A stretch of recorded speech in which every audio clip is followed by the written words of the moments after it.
Bismillahirrahmanirrahim. Assalamualaikum warahmatullahi wabarakatuh.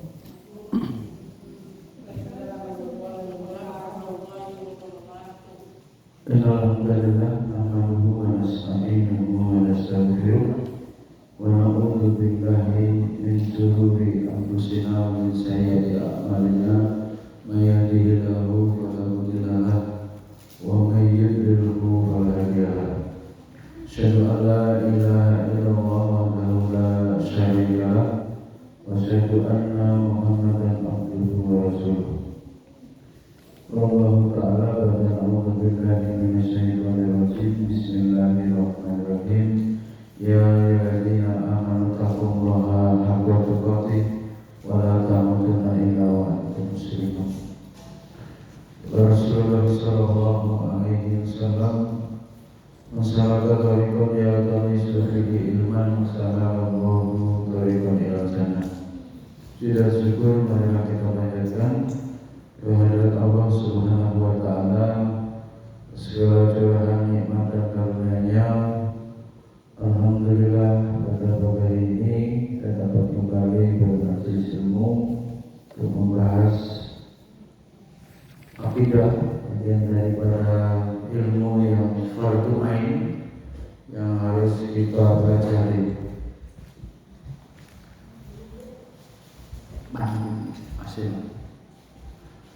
Salawat dan salam terus tercurah kepada suasana kita Nabi Muhammad sallallahu alaihi wasallam, kepada keluarga beliau, para sahabat, tabi'in, tabi'in dan kita semua umatnya yang istiqomah mengikuti jalan beliau ila yaumil qiyamah. Dari kita sampai pada pembahasan menyembah sesuatu yang lain di samping menyembah Allah. Bagaimana saya menerangkan bahwa berdoa, beribadah kepada selain Allah ini adalah definisi atau pengertian daripada syirik, ya, mempersekutukan Allah dalam hal berdoa bentuknya, ya, meminta kepada Tuhan yang lain selain Allah. Ini sama, ya, halnya orang yang diminta yang lain itu bisa jadi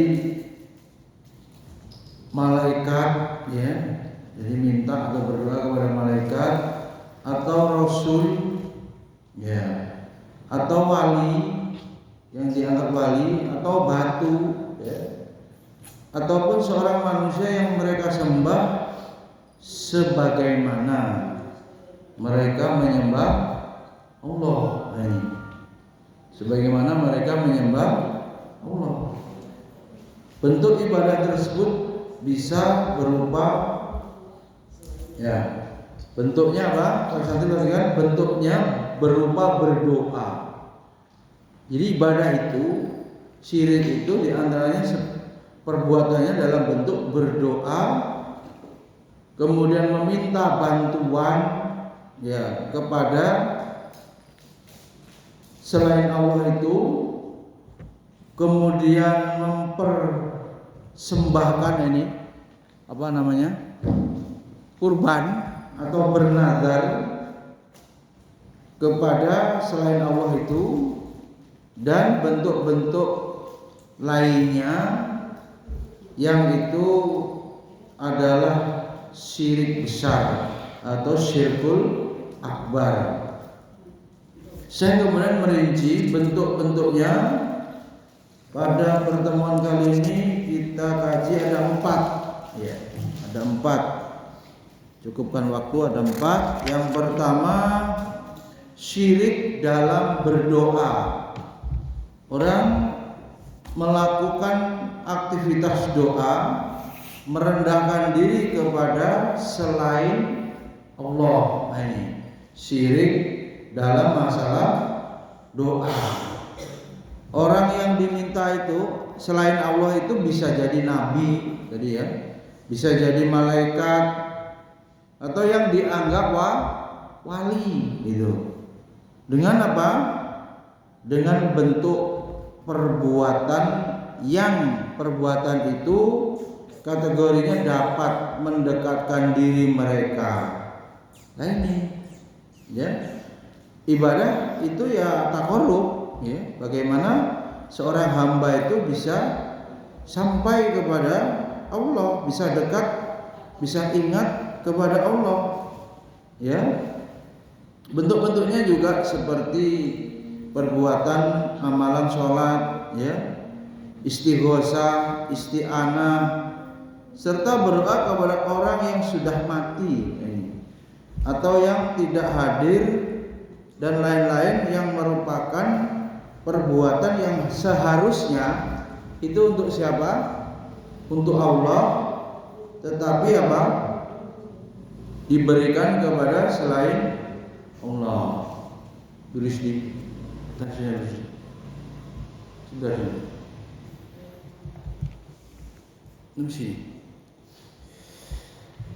Nah ini Allah menerangkan di dalam firman-Nya surat Al-Ankabut. Iya, sambung bentar. Sambung ke kamar mandi bentar. Oh iya, sambung bentar. Ayat ini.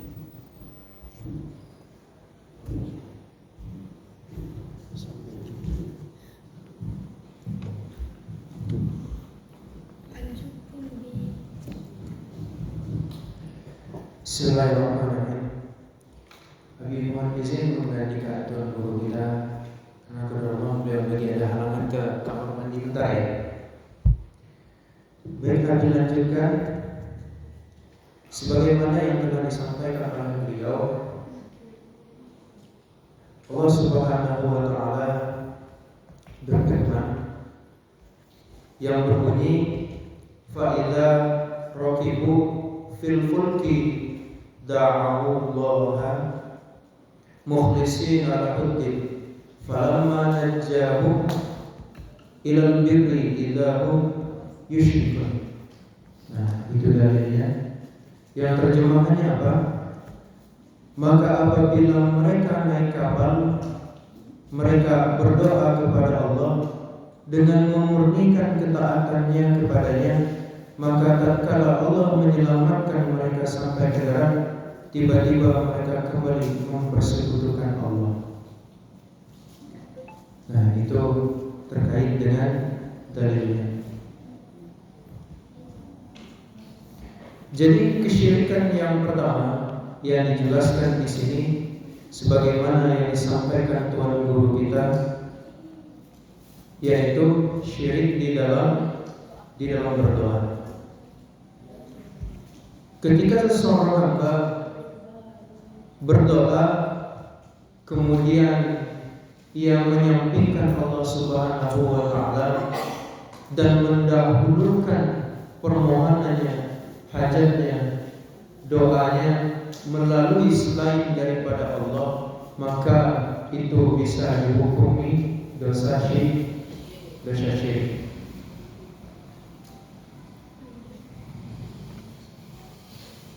Di sini dijelaskan, kami ulangi sekali, syirik di dalam berdoa yaitu merendahkan diri kepada selain Allah Subhanahu wa taala, seperti kepada para nabi, malaikat, wali. Kemudian dengan bentuk perbuatan yang dapat merendahkan diri kepada mereka, seperti sholat, istighosah, dan isti'azah. Nah, ini maknanya apa? Ini perlu dipahami kembali supaya tidak salah paham. Maksudnya apa?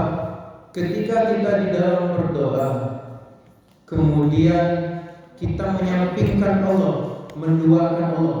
Nah, di sini harus dibatasi ya.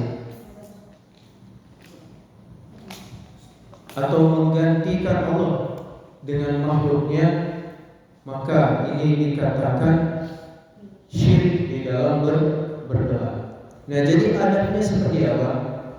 Ketika kita memohonkan hajat kita kepada Allah, ketika kita berdoa kepada Allah, maka yang diutamakan kita memohon kepada Allah.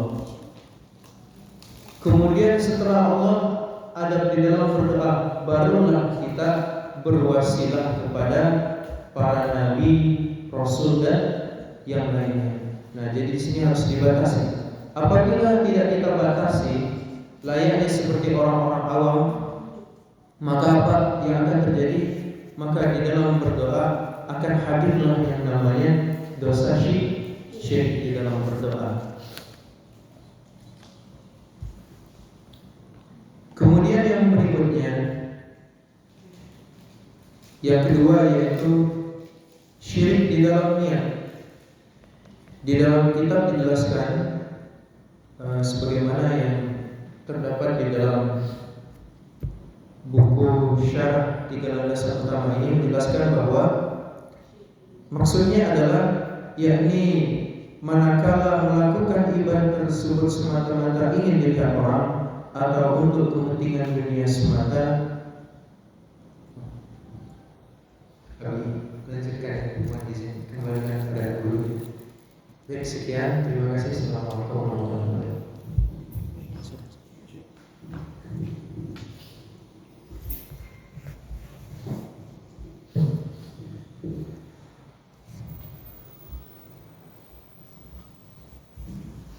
Alhamdulillah, wassalatu wassalamu ala Rasulillah wa ala alihi washabihi wa mawala. Persoalan penentu ya, amal itu diterima atau tidak, bahkan syahadat itu bisa batal atau tidak, kaitannya dengan syirik ya. Ini sudah diulas. Syirik yang pertama bentuknya berdoa, yang kedua syirik niat. Ini berat ya. Mungkin kalau berdoa, masa berdoa langsung manggil ya malaikat, ya nabi, terlalu apa? Orang bisa menghindari gitu ya, mudah menghindari, keliru itu gitu. Mudah paham kalau itu salah. Tapi syirik dalam masalah niat ini sulit. Maksud ya, niat itu maksud melakukan sesuatu atau kehendak yang kemudian orang atau kita ya bisa tergelincir. Seperti membedakannya itu bagaimana dikisahkan seperti apa? Mencari semut hitam di atas batu hitam di malam yang gelap gulita. Itu kemudian kita mencari semut itu gimana itu? Artinya apa? Sulit sekali, tipis sekali. Kalau ibarat ketebalan itu yang menjadi pemisah atau pembeda kita ini syirik atau tidak. Tentunya ini kaitannya dengan niat yang paling sulit. Ya, geser sedikit saja. Nah, kita menjadi hamba-hamba selain Allah. Selain Allahnya itu apa? Ya bisa diri kita sendiri, namanya nanti bangga diri. Bisa orang lain yang kita hormati, namanya nanti jilat gitu ya. Melakukan sesuatu karena atasan, karena pimpinan. Kemudian bisa ingin orang banyak, pengen tenar, pengen tersohor, pengen apa? Ria, terlihat ya, pengen diakui ya, atau eksistensinya itu saya ini melakukan ini gitu. Berat ya, ini berat betul. Maka di sini masalah niat, pekerjaan apa yang tidak ada sudahnya. Niat ini tidak ada selesainya. Paling sulit adalah menjaga niat. Kemudian beliau menjelaskan yakni manakala melakukan ibadah, ini tadi sudah habis sampaikan, tersebut semata-mata ingin dilihat orang atau kepentingan dunia. Musim apa? pilkada. Musim pemilihan itu kemudian menjadi apa? Potensi besar orang melakukan apa? Orang ingin menunjukkan amal-amalnya, tetapi dengan diembel-embeli ya, dengan mengharapkan ada imbal balik, gitu ya. Kita lihat kalau ada baksos, tasnya perlu dikasih logo atau merek, ya. Bahkan negara pun, ya kan? Itu waktu itu jadi kasus ya. Bantuan Covid, ya kan? Harus membuat tas yang berlogo tertentu, padahal itu uangnya dari mana? Dari rakyat. Sehingga jadi kasus apa itu? Korupsi bansos. Di antaranya di situ sibuk membuat apa? Tas, gitu. Tas yang ada logo, ada merek. Ini juga kadang menjadi pemandangan yang umum kalau menjelang pemilu ya. Bisa nggak polosan atau Ramadan itu polosan gitu? Ya, iftar jama'i atau ini sodako itikaf atau sahur itu tanpa ada harus dicantumkan, ditempelkan apa? Logo-logo dan nama-nama atau apalah yang identitas yang menunjukkan ini dari orang, dari kelompok, dari partai ini rawan gitu. Tidak otomatis ya, karena hati yang tahu Allah dan orang itu, tapi secara indikator ya, ilmu itu kita cocokkan dengan teori orang yang niatnya keliru ya, suka menambah-nambahi ya dengan logo-logo, dengan nama-nama partai tertentu atau orang pribadi, caleg tertentu. Ini rawan. Kan juga ada yang dibongkar kembali ya bantuannya kalau kalah dia ya. Kita pernah ini apa? Lihat informasi, dia mendengar karpetnya diambil lagi karena tidak menang di dapil itu, di TPS itu. Suka begitu. Coba betapa orang kemudian jauh sekali ya. Ini bukan hanya dalam hatinya yang dia wujudkan, itu barang yang sudah dikasih pun diambil kembali. Dan maka dia beramal karena apa? Niatnya itu. Niat ingin dilihat orang ini yang kemudian saya coba breakdown rinci ya sampai begitu. Kita kasih contoh tadi itu. Harus selalu apa? Motif ya, modus apalagi. Ya bersih, misalnya ya apapun sekolah pun juga bisa bersih ya. Yayasan ini harus ya bersih, ini sembako, ini harus kasih cap. Bahkan ada foto ketua yayasan. Ada begitu, pernah. Ya itu kan terkenal gitu ya, yayasannya suka apa namanya, dermawan gitu. Kan rawan gitu ya. Memang hati ketua yayasannya Allah yang tahu. Cuman ini kalau kita cermati, coba perhatikan, Syekh mengatakan syirik dalam niat, kehendak dan maksud, yakni manakala melakukan ibadah, apa saja ibadah itu termasuk tadi sedekah, semata-mata ingin dilihat orang. Agak sulit itu dengan keadaan sekarang ini. Termasuk juga cara promosi ini semua-muanya dipoto gitu sih. Aneh, kita beli HP dipoto. Lah ngapain? Sudah ini laku gitu. Yang parah itu ngasih sedekah ya harus dipoto. Sering banget saya dipoto-foto. Tapi itu sebenarnya kalau untuk laporan akuntabilitas ya masih niatannya kan itu. Tapi kalau niatannya dirinya supaya terkenal, dilihat orang, waduh. Ini selesai itu amal itu, niat itu. Atau untuk kepentingan dunia tadi dengan beramal itu musim ini ya. Kalau yang perempuan apa itu?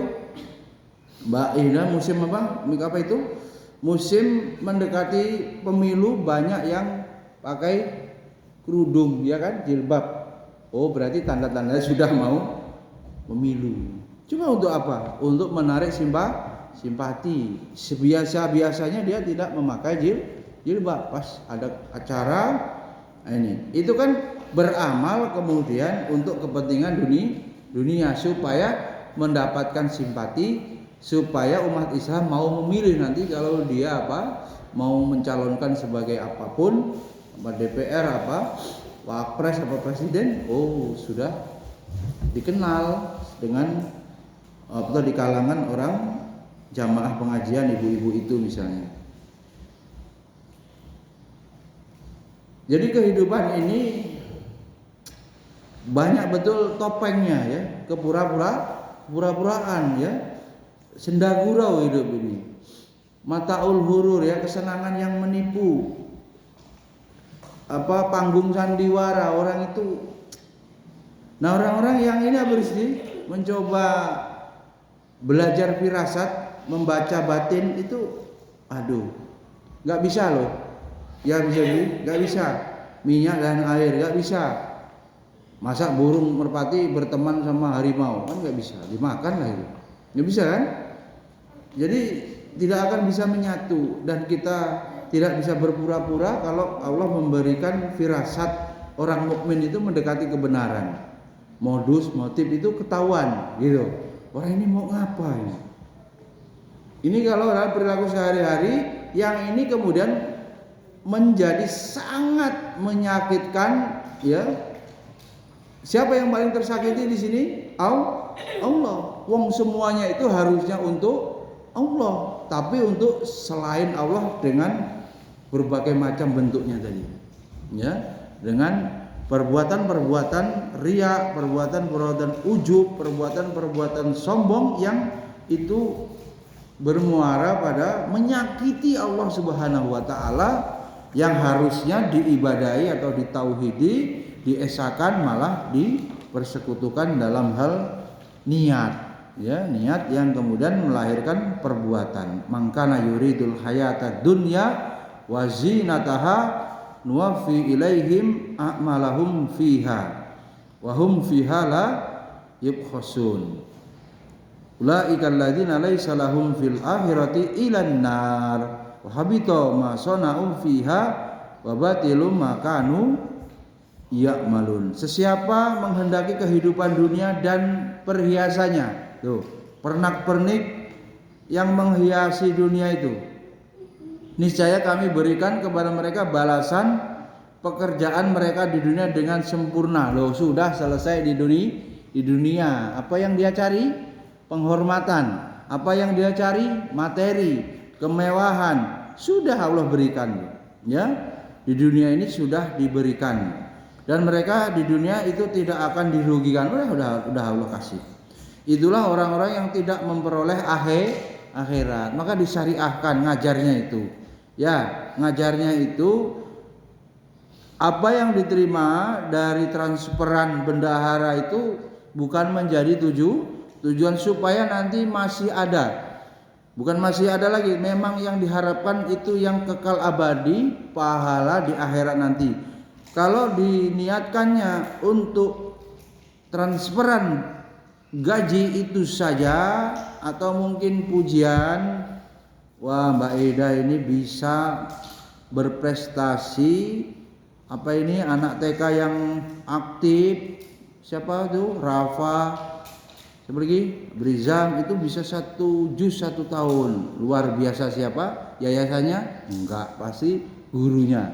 Nah, itu yang dicari persoalan.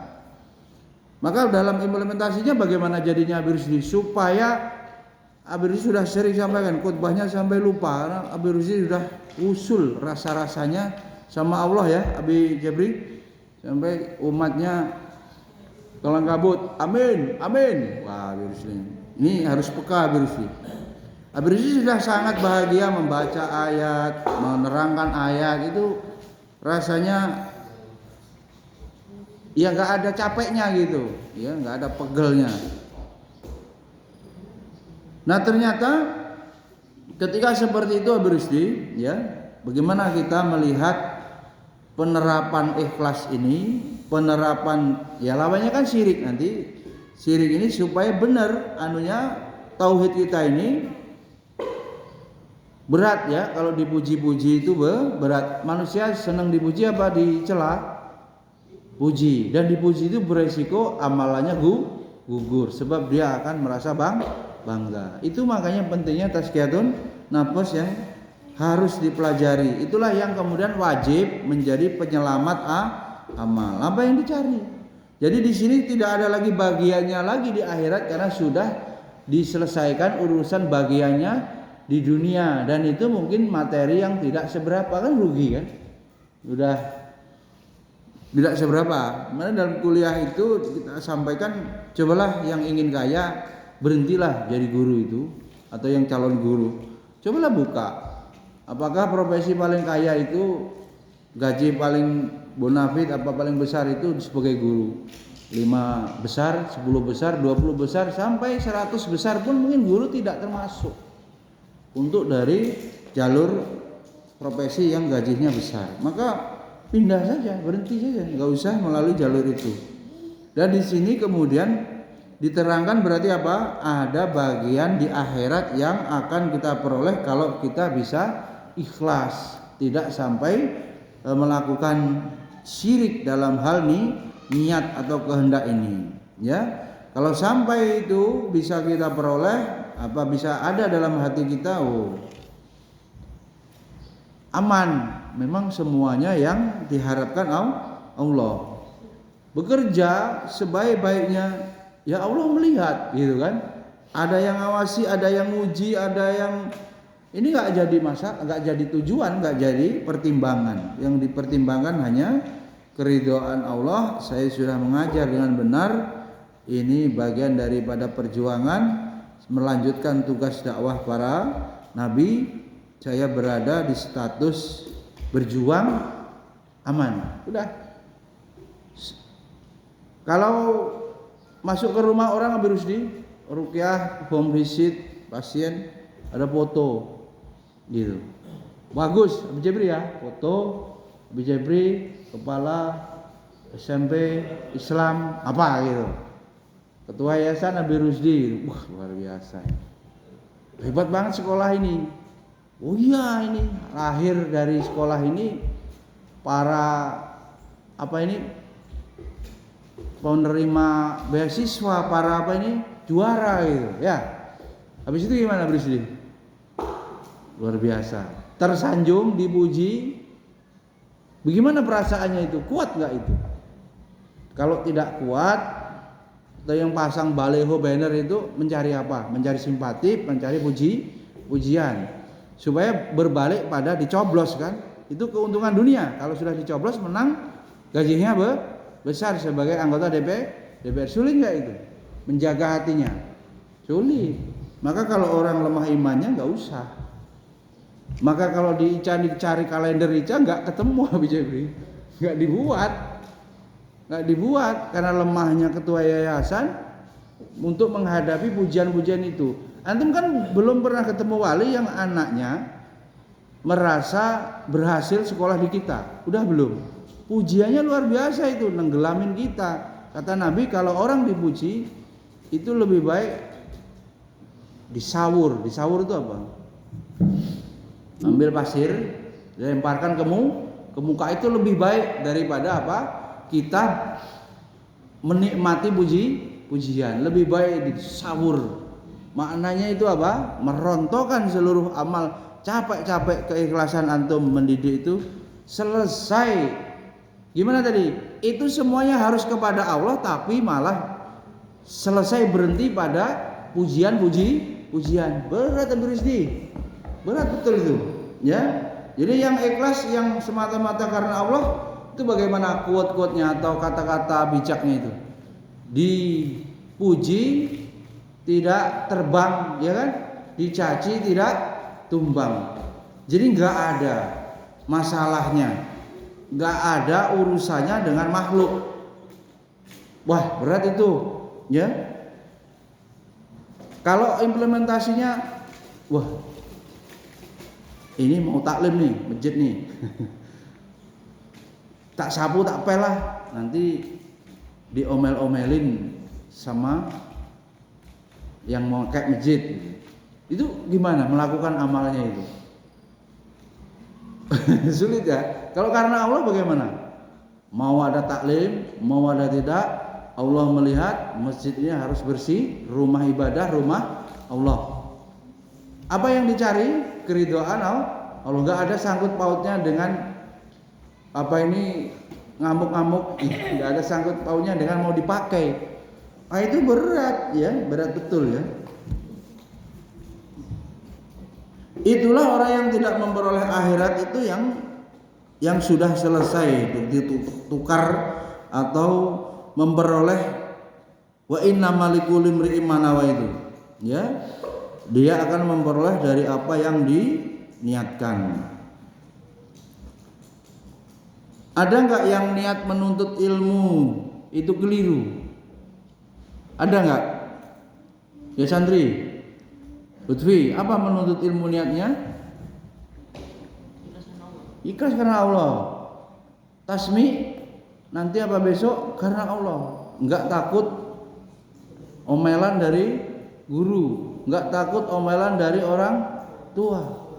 Enggak ingin hadiah, enggak ingin pujian. Yang diinginkan apa? Keridhaan Allah. Wah, beratnya itu bersih. Dimotivasi, motivator, diberikan motivasi eksternal, apa namanya? Hadiah gitu ya. Ekstrinsik ya, bisa duit, bisa apa? Piagam, bisa piala-piala itu. Itu semangat. Giliran tidak ada itunya, jadi wah ngapain capek-capek tasmi nggak ada hadiahnya. Nah ini masalah. Berpayah-payah, berlelah-lelahnya semuanya lillah kan begitu.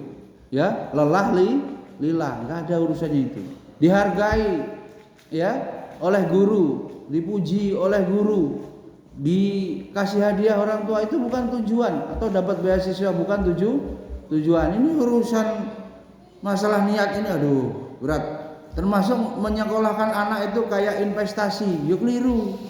Anak itu dititipkan Allah, rezekinya disiapkan oleh Allah, seyogyanya nanti bermanfaat untuk agama Allah kan gitu, bermanfaat untuk perjuangan, bukan kapitalisasi ya. Bagaimana anak ini sekolah tinggi gajinya besar, apalagi anak perempuan nanti.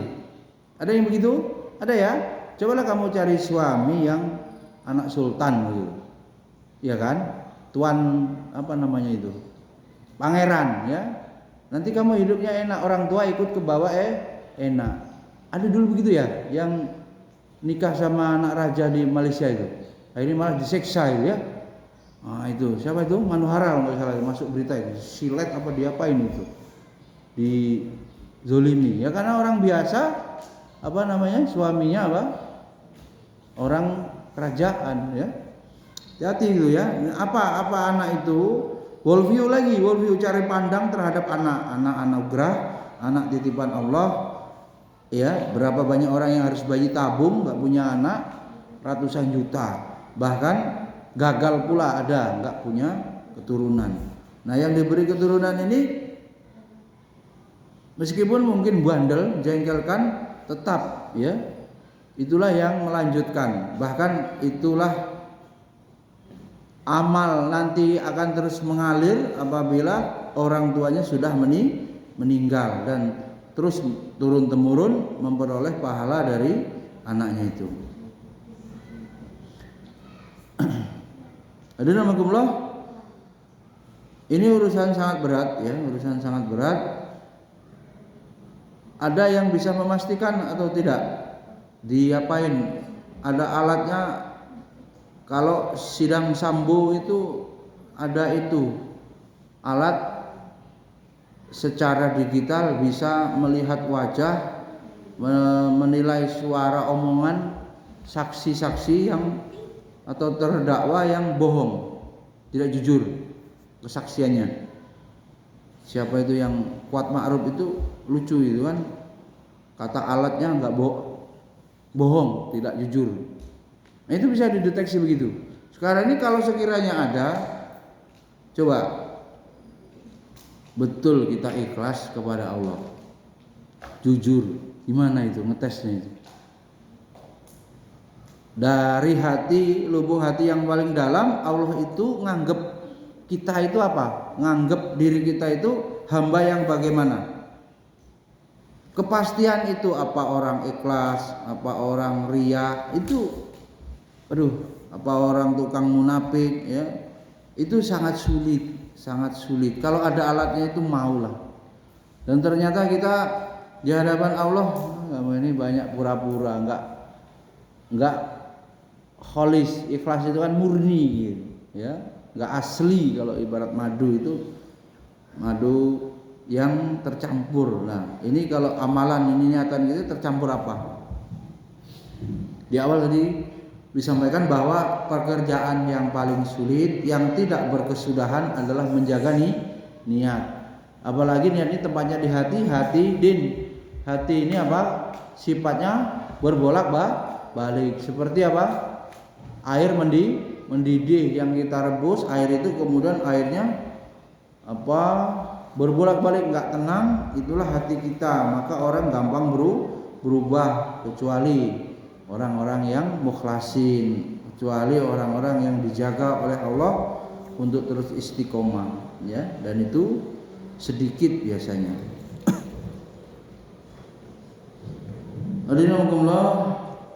Imam Ibnu Qayyim rahimahullah berkata, adapun syirik dalam kehendak dan niat adalah wilayah yang sangat luas, seperti laut. Maknanya apa? Bentuknya itu sangat banyak gitu, yang nggak bertepi, hingga sedikit sekali orang yang ini. Imam Ibnu Qayyim mengatakan begitu, sedikit sekali orang yang terbebas dari syirik masalah niat ini. Ya, sedikit sekali. Yang kita bayangkan, coba dunia ini berapa ini ya? Luasnya, daratan dan lautan. Daratannya cuma berapa? 1/3, 2/3-nya samudera laut. Dan itu kata Imam Ibnu Qayyim ibarat laut yang gak bertepi. Beratnya menjaga niat ini. Sedikit sekali orang yang selamat. Sesiapa beramal menginginkan selain wajah Allah, dan meniatkan sesuatu selain untuk mendekatkan diri kepada Allah, ini, serta menghendaki balasan selain dari Allah, maka orang tersebut telah melakukan kemusyrikan dalam hal niat, ya Allah, dan juga kehendak.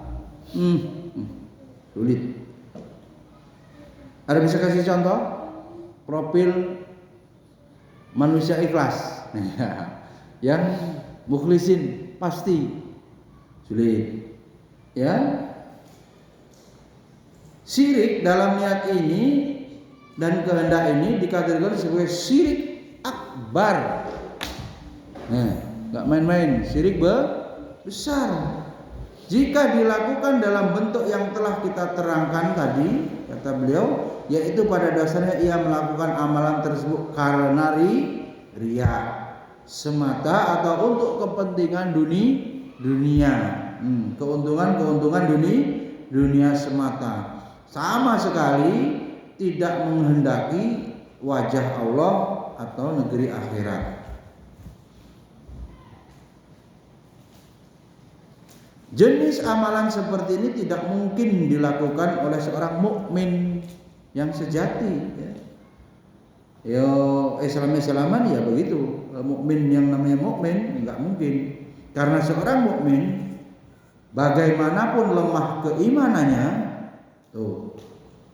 ia akan mengharapkan pahala dari Allah dan kenikmatan nanti di kehidupan akhirat. Bisa begitu? Ya kita coba belajar, ya. Sebagai seorang mukmin itu cuman itu, pahala dari Allah dan bagaimana nanti sukses di kehidupan akhirat. Itulah keimanan dan tauhid ya. Namun jika dua kehendak itu sama beratnya, maka hal ini menunjukkan kurangnya keimanan dan tauhid. Nilai amalnya berkurang karena keikhlasan yang tak sempurna. Jika ia beramal ikhlas karena Allah, kemudian ia mendapat bagian tertentu yang ia gunakan sebagai penopang amalan dan agamanya, maka hal tersebut tidaklah mengapa. Karena Allah Subhanahu wa taala menetapkan syariat yang berkaitan dengan harta seperti zakat, fa'i dan lain-lain yang merupakan bagian terpenting yang digunakan untuk kemaslahatan umat Islam. Jadi meletakkan atau beradab dalam hal niat ini sangat sulit. Misalnya dalam urusan pekerjaan, niatlah carilah ridha Allah. Jangan terlalu menghitung materinya, gajinya, ya.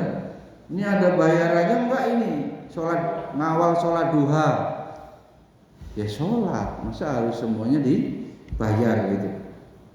Santri kita suruh ibadah. Sebenarnya kan bukan santrinya yang saja yang beribadah zikir pagi dan sholat duha, tapi juga gurunya itu sendiri yang bisa juga ikut, ya, juga ikut. Kalau tidak aman, tidak kondusif, mungkin berbagi. Ada yang hari ini ngawal supaya tertib, yang satunya sholat membersamai. Nah itu yang kemudian akan lebih mengena karena santri melihat perilaku guru, dan itulah pendidikan, penanaman nilai, pemberian contoh keteladanan yang lebih mengena. Lisanul hal afsahu min lisanul maqal. Jadi perbuatan itu lebih mengena daripada sekedar perkataan. Contoh lebih efektif daripada perintah-perintah, suruhan-suruhan dari guru.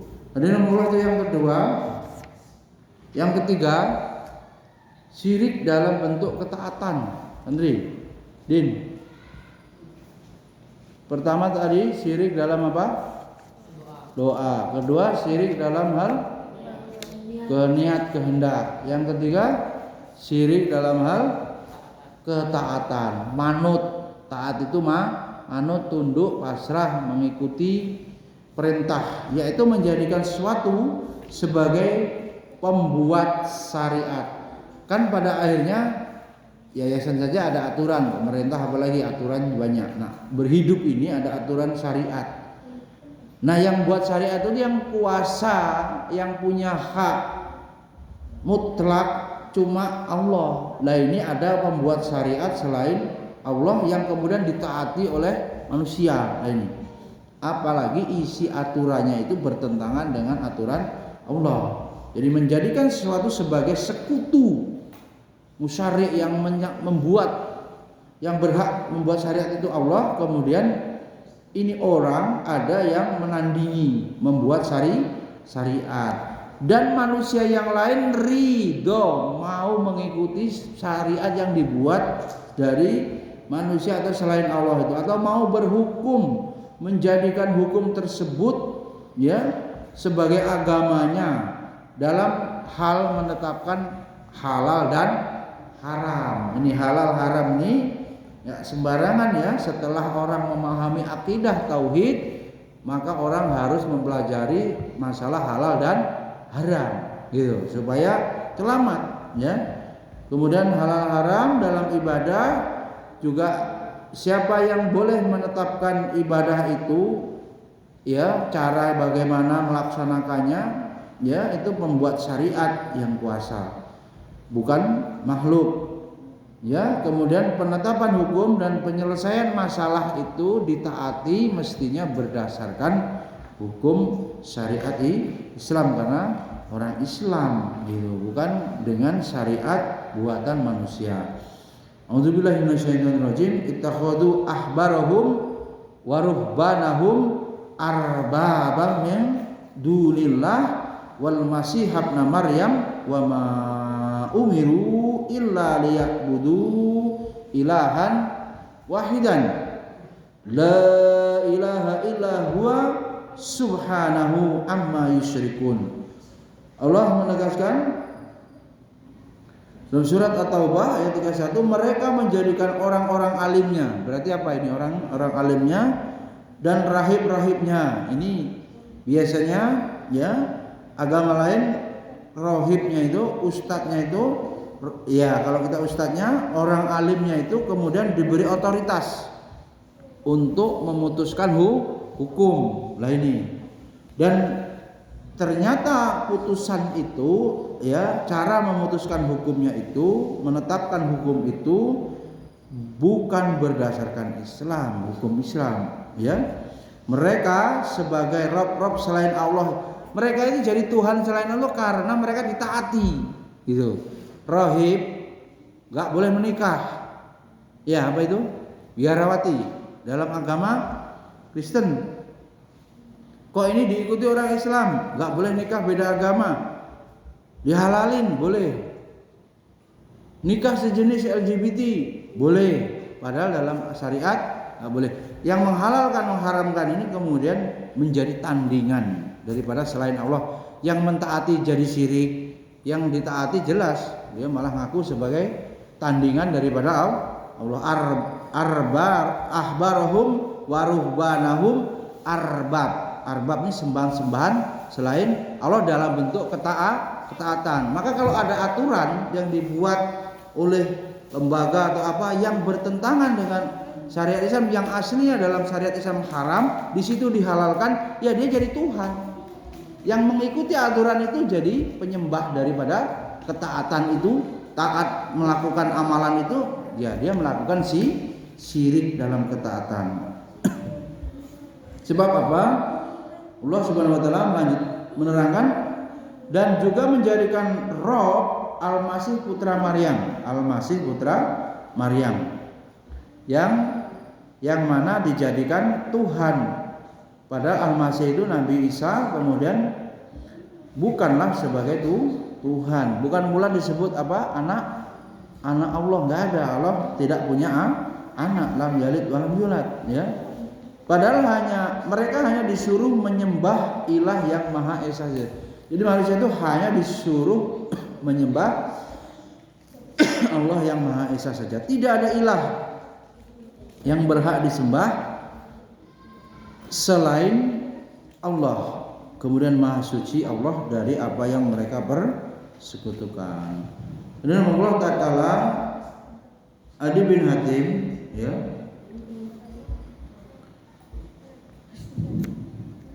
Adi bin Hatim radhiyallahu anhu, beliau dahulunya beragama apa?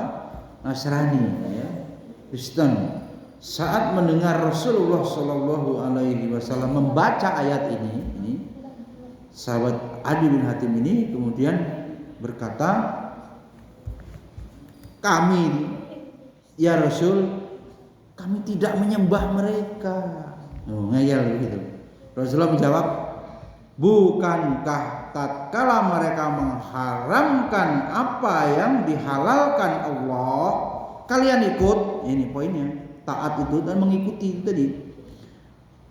Kalian ikut juga mengharamkannya, dan tatkala mereka menghalalkan apa yang diharamkan Allah, kalian juga ikut menghalalkannya. Adi bin Hatim menjawab, "Benar." Maka kata Rasulullah, itulah bentuk peribadatan, bentuk kesyirikan kalian kepada mereka dengan mentaati hukum yang bertentangan dengan hukum Allah. Nah, itu berat ya. Jadi kalau ada putusan hukum yang Allah haramkan jadi halal oleh orang itu dan ditaati oleh pengikutnya, ya dia menyembah. Baik.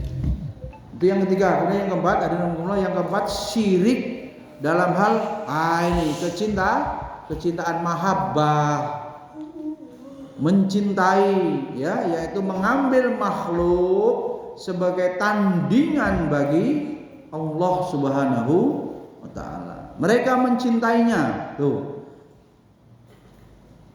sebagaimana mencintai Allah, lebih mentaatinya daripada mentaati Allah ya, serta senantiasa mengingat-ingat, berzikir-zikir, menyebut-nyebut namanya dalam doa.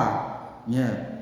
Padahal harusnya itu hak Allah, ya, tapi diberikan kepada makhluk, ya. Yang dicintai adalah makhluk. Wa minan nasi may yattakhidhu min dunillahi andadan yuhibbunahum kahubbillah. Surat Al-Baqarah 165. Dan di antara manusia ada orang yang menyembah yattakhidhu min dunillah, tandingan andadan selain daripada Allah. Mereka menyembahnya itu pasti ya, mencintainya. Ini jadi dua, dia juga cinta Allah, dia juga cinta sembahan selain Allah. Itulah yang namanya syirik itu kan menduakan, mensyarikatkan dalam hal kecintaan. Imam Ibnul Qayyim rahimahullah berkata, apa bentuk-bentuknya ini? Ada rinciannya para santri. Ada 4 macam cinta yang harus dibedakan. Ya. Berapa banyak orang yang telah tersesat karena tidak dapat membedakannya. Ada 4 bentuk cinta. Belum ada yang tulis dari tadi. 1, mencintai Allah. Pertama ini, mencintai Allah. Cinta ini semata tidak cukup untuk menyelamatkan seseorang dari azab Allah dan mendapatkan pahala darinya, karena orang musyrik, perhatikan, orang musyrik, penyembah salib dan orang Yahudi juga sama. Mereka juga mencintai Allah. Ternyata begitu. Gak hanya cukup cinta-cinta saja, ya. Gak hanya cukup cinta semacam itu, ya, mencintai Allah sebatas itu, gak cukup. Itu yang pertama, sebab sama dengan orang musyrik. Yang kedua, mencintai apa yang dicintai Allah nih, mencintai apa yang dicintai Allah. Kecintaan inilah yang dapat memasukkan seorang ke dalam agama Islam, ya, mengeluarkan mereka dari kekafiran, ya. Orang yang paling dicintai Allah adalah orang yang paling kuat dalam menjalankan kecintaan ini. Mencintai apa yang dicintai Allah. Allah cinta kepada kebaikan. Innallaha yuhibbul muhsinin, innallaha yuhibbul mutatahhirin. Ya, cinta-cinta yang Allah jelaskan, kita juga ikut sama mencintainya. Yang ketiga, cinta karena Allah dan cinta di jalan Allah. Cinta karena Allah dan cinta di jalan Allah. Hal ini termasuk keharusan, ya, keharusan dalam mencintai. Apa yang dicintai Allah, mencintai apa yang dicintai Allah tidak akan lurus hingga ia memiliki cinta jenis ini. Cinta karena Allah dan cinta di jalan Allah. Yang keempat, cinta bersama Allah, yaitu cinta yang berbau syirik. Setiap orang mencintai sesuatu bersama Allah, berarti kecintaan tersebut bukan cinta karena Allah atau di jalan Allah, sebab ia telah menjadikan sesuatu tersebut sebagai tandingan, jadi double bagi Allah. Dan kecintaan seperti ini adalah kecintaan orang-orang musyrik. Itu ada dalam kitab Jawabul Kafi yang sekarang oleh Imam Ibnul Qayyim.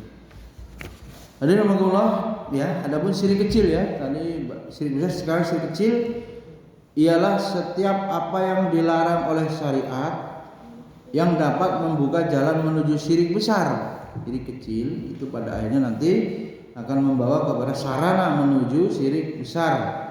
Ya, nas-nas syar'i menyebutkan syirik seperti bersumpah dengan selain Allah, bersumpah dengan selain Allah. Ada orang bersumpah ini sering itu demi Allah, demi Rasulullah, boleh? Tidak boleh. Wallahi saja demi Allah tidak boleh bersumpah demi Rasul sekalipun orang paling mulia. Maka kalau dan begitu Habib Rusdi maknanya jelas menyamakan atau mensejajarkan Allah dengan Rasul. Tidak boleh, ya. Rasulullah tidak sama ya. Cukuplah sumpah itu dengan wallahi, billahi, tallahi. Udah itu, nggak usah dengan yang lain. Melakukan riya dalam kadar yang sedikit itu namanya tadi riya, apa? Syirik kecil. Ibadahnya campur-campur, campur niatan Allah, campur niatan pujian, pengen dilihat ya. Termasuk dalam perkataan dan ungkapan lainnya seperti ucapan Masya Allah wa syi'ta. Nggak boleh itu. Atas kehendak Allah dan kehendakmu enggak. Manusia tidak mampu, bukan berkehendak ya. Manusia cuman berusaha. Jadi kalau dibilang dokter yang menyembuhkan, keliru atau benar secara tauhid? Keliru, karena yang menyembuhkan Allah ya. Dan atas usahamu memberikan apa? Pengobatan atau terapi misalnya, atau memberikan resep. Dan itu pun buktinya apa? Orang ya Bi, sakitnya sama nih, berobat kepada dokter yang sama, kemudian diberi obat yang sama. Apakah hasilnya sembuhnya sama? Belum kan? Bisa jadi si A sembuh, bisa jadi si B masih sakit. Berarti apa? Yang hakikat mengangkat penyakit, menyembuhkan Allah. Wa idza maritu fahuwa yashfin. Apabila aku sakit, sesungguhnya yang menyembuhkan adalah Allah. Nah, ini Allah yang syafi, yang maha menyembuhkan ya. Paham ya santri? Tidak boleh ya, tidak boleh menyamakan makhluk termasuk Rasul sejajarkan dengan Allah. Kemudian hal-hal lain yang mengandung syirik seperti perkataan kalaulah bukan karena Allah dan karenamu, nah, karena sebab ini kalau enggak ditolong najib meninggal. Gimana itu? Kalau karenamu itu tidak boleh. Ya, jadi menyamakan Allah dengan makhluk menjadi sebab keselamatan. Enggak, ya. Kalaulah tidak karenamu tentunya tidak akan begini. Bisa jadi hal ini dapat menjadikan syirik besar kalau lama-lama ya. Tergantung pada niat dan maksud orang yang mengucapkannya. Ini perlu ditanyakan kalau niatannya apa. Kalau memungkinkan ditanya, kalau belum ya. Kalau belum ditanyakan kita hanya bisa perbuatan itu, tapi tidak bisa melabelkan atau apa namanya mentakyin. Oh itu orang itu Habib Rusdi itu ini apa syirik kecil. Belum ya, kita tanya dulu niatannya apa. Jadi secara umum boleh orang yang melakukan itu, tapi orangnya nggak jelas siapa, kita sebut begitu. Kalau karena Allah dan karena fulan, makanya disebut fulan orang melakukan itu ya, maka itu termasuk daripada syirik kecil. Baik, waktunya UTS ya, kelas yang bukan pondok, yang pondok persiapan tasmi, yang tasmi, yang tidak tasmi ngapain? Bagaimana ini pengaturan gurunya bisa jalan bareng atau tidak? Apa yang pelajaran ya pelajaran, yang nguji yang nguji. Kalau tidak bisa berarti guru yang menguji ya fokus menguji, santri yang dia ajar disuruh menjadi audien menyimak.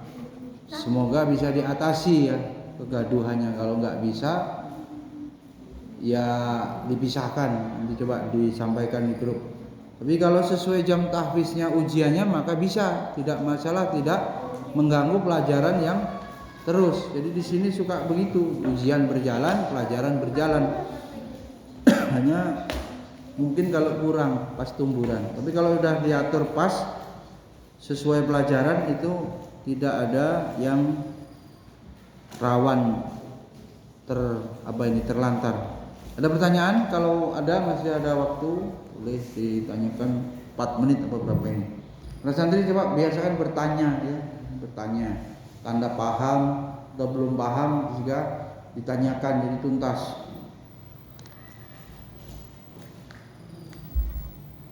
Pengen merubah ya Bi, Allah saja, Allah gitu Bi, nggak ada urusannya di dunia ini. Ya orang tua tugasnya nyuruh anaknya belajar, ya sudah itu tugas orang tua. Kita tetap Allah gitu kan. Jadi kalau orang tuamu meninggal, kamu tetap belajar karena Allah tidak mungkin la ta'khudhu sinatun wa nawm, enggak mungkin Allah mati, tetap kita ibadah. Orang tua bisa mati, guru bisa mati. Waduh, teladan saya guru saya meninggal, saya jadi malas. Ya karena makhluk berarti kan, bukan karena Allah semuanya ya, karena Allah harus diluruskan niatnya. Bekerja juga karena Allah gitu kan. Jadi kalaupun di dunia ini ya tidak Mbak Sarah tidak dapat duit banyak, tapi Mbak Sarah berhak ya kalau ikhlasnya terjaga nanti mengharapkan pahala di akhirat. Itulah yang sepantas-pantasnya dipikirkan atau diangen-angeni, dicita-citakan oleh seorang guru atau pengajar. Enggak ada man paksaan mondok. Senyum iya berarti. Jangan lagi siapa yang maksa. Ya, maksudnya dipaksa itu kan karena kewajiban orang tuamu, ya. Di sini Abi pasti maksa juga karena itu peraturan supaya berubah jadi baik. Baik, subhanakallahumma wa bihamdika asyhadu an la ilaha illa anta astaghfiruka wa atubu ilaik. Assalamualaikum warahmatullahi wabarakatuh. Yang pertama di